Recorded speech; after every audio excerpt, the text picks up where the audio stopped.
శ్రీ మహాగణాధిపతయే నమః. ఐం మహాసరస్వత్యే నమః. శ్రీ లలితాంబికాదేవియే నమః. మామూలుగా చిన్నపిల్లలకు పుట్టు వెంట్రుకలు ఏ సంవత్సరములో తీయాలి గురువుగారు అని ప్రశ్న.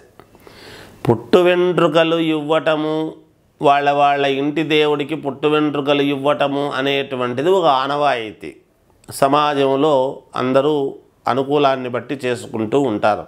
వాళ్ళ ఇంటి దేవుడికి సమర్పించుకోవటమని.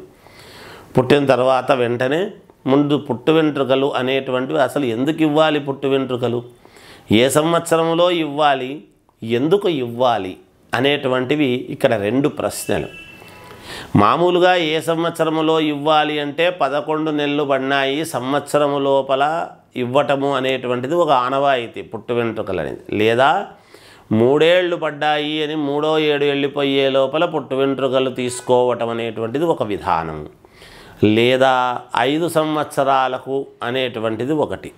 ఇలా ఒక పద్ధతి, అంటే బేస్ సంఖ్యలో ఉండేటువంటి రోజులలో తీసుకుంటారు సంవత్సరంలో. అలా 11 నెలలు కానీ అంటే సంవత్సరం లోపల అనే ఉద్దేశ్యంతో, లేదా మూడేళ్లకు కానీ లేదా 5 ఏళ్ళకు కానీ పుట్టు వెంట్రుకలు తీసుకోవటం, 5వ ఏడు పడింది తీసుకోవాలి అని కానీ జరుగుతాయి. ఇంటి దేవుడికి వెళ్ళి తీసుకోవడం అనేది జరుగుతుంది. ఇది పద్ధతి, సాంప్రదాయము, ఆచారము. అయితే అసలు ఎందుకు పుట్టు వెంట్రుకలు అనేటువంటివి ఇవ్వటము, ఇది చాలా ముఖ్యమైనటువంటి విషయం. ఎందుకు అంటే జ్ఞాన సంపద అంతా కూడా వెంట్రుకలలోనే ఉంటుంది. వెంట్రుకలు రాగి. అందుకనే మనం ఇప్పటికీ కూడా రాగి పాత్రలో నీళ్లు తీసుకొని తాగండయ్యా, ఉదయము రాత్రంతా పెట్టుకొని రాగి పాత్రలో నీళ్లు తాగితే రాగి లోపలికి పోతే చాలా మేలు జరుగుతుంది. లోపల గర్భంలో మన నరాలకు కానీ వీటికి కానీ రాగి అనేటువంటిది చాలా అవసరము అని చెప్తుంటారు డాక్టర్లు కూడా. అందువలననే పూర్వమంతా కూడా నదులలో ఇలా కాయిన్స్, రాగి పైసాలు వేసేవాళ్ళు. అలా వేసినటువంటి నీళ్లు మళ్ళా నదీ నీళ్ళే మనము ఫలానా కృష్ణానది నీళ్లు, కృష్ణా వాటరు, మంజీరా వాటర్ మనం చెప్పుకుంటున్నాము కదా, ఇలా ఫలానా అని తుంగభద్ర వాటర్ తాగుతాము అని.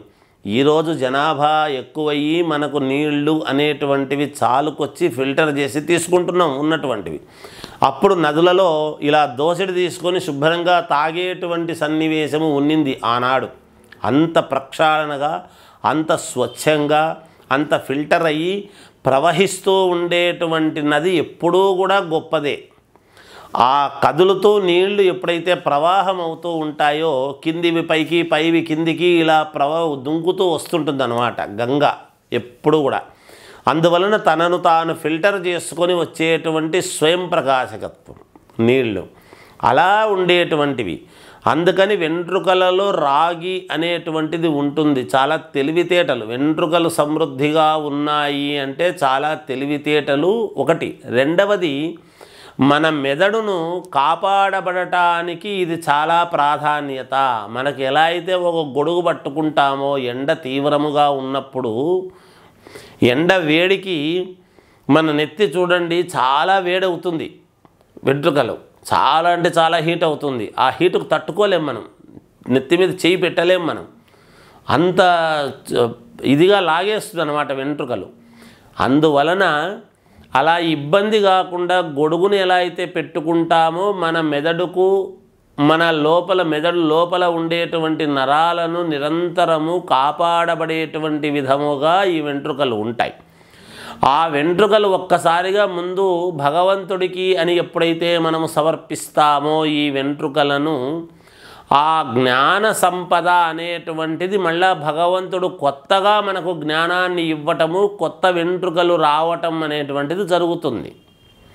అందువలన మొదటిది అని మనం నివేదన ఉదయం చేయంగానే మనం తిండిని మొదటి పిడిచ భగవంతుడికి ఎలా పెడుతున్నాము కదా, నివేదనని, నైవేద్యమని చేసే అదే పనిగా పువ్వులు కోసుకొచ్చినా కూడా మొట్టమొదట ఇవి దేవుడికి అని కొన్ని పువ్వులు తీస్తాం. ఫలాలు ఉంటే ఈ ఫలము ముందు దేవుడికి అని తీస్తాం. అలాగే మానవాళి పుట్టుకకు మొట్టమొదట పుట్టంగానే మనం ఏమి ఇవ్వగలుగుతాం మన శరీరంలో, ఏమిటితో పుడతాం? అందుకే స్వయం వెంట్రుకలతో సహా పుడతారు చూడండి. పుట్టడం అనేటువంటిది, వెంట్రుకలు లేకుండా పుట్టరు పిల్లలు. అలా తలనీలాలు ఇవ్వటానికి ఇంకా వేరే ఏం లేదు అవకాశం, వెంట్రుకలే ఇవ్వాలి. అందులోనూ జ్ఞానము మనకు మెదడులో ఉంటుంది ఎప్పుడూ కూడా, తెలివితేటలు, మనము బుద్ధి ప్రకాశకత్వం కావటానికి, మంచి జ్ఞానము రావటానికి, మంచి తెలివితేటలు కావటానికి, మనము ఎవరైనా శతమానం భవతి శతాయుః పురుష శతేంద్రియ ఆయుష్యేవేంద్రియే ప్రతిష్టతి అని శిరస్సు మీద ఇలా పెట్టి చెప్తాము. ఎందుకు? బ్రహ్మరంధ్రము అనేటువంటిది పైన ఉంటుంది కాబట్టి. అందువలన కదా శిరస్సుకు ఎప్పుడూ కూడా ఆశీర్వచనము ఇలా చేస్తాం. శిరస్సు వంచి నమస్కారం ఎప్పుడైతే చేసుకుంటామో పెద్దలకు, ఆ పెద్దలు కూడా తల మీద చేయబెట్టి దీవెన అనేటువంటిది ఇస్తారు. అందువలన ఆ తెలివితేటలు బాగా రావటానికి, మనకు అభ్యున్నతి పదంలో నడవటానికి, మంచి జ్ఞాన సంపద రావటానికి గాను భగవంతుడికి మొట్టమొదటిసారిగా మనము పుట్టు వెంట్రుకలు అనేటువంటిది ఇవ్వటము జరుగుతుంది. అలా ఇచ్చిన తర్వాత వచ్చేటువంటి దాంతో మనం ఇంకా మళ్ళీ ఇవ్వనక్కర్లేదు, మన సౌకర్యం కొద్దీ జరుగుతూ ఉంటాయి, చేసుకుంటూ వెళతాం. ఈ రోజుల్లో శ్రీ వెంకటేశ్వర స్వామికి అని ఏడుకొండల వాడికి మొక్కున్నా అని ఎంతో అత్యవసరమైతే తప్ప మొక్కరు. ఆ మొక్కిన దానికి ఫలితం వచ్చింది అంటే ఇవ్వాలి కాబట్టి ఇస్తూ ఉంటారు వెంట్రుకలు. అలా జరుగుతూ ఉంటాయి అనేక రకాలుగా. దేవస్థానాల్లో దేవాలయాలకు వెళ్ళి ఇస్తూ ఉంటారు. అది ఒక రకంగా జరిగేటువంటి విధానము. అందువలన పుట్టు వెంట్రుకలు అనేటువంటివి ఈ విధంగా చేసుకోవాల్సినటువంటి అవసరము ఉంటుంది అని తెలియజేస్తూ జయోస్తు.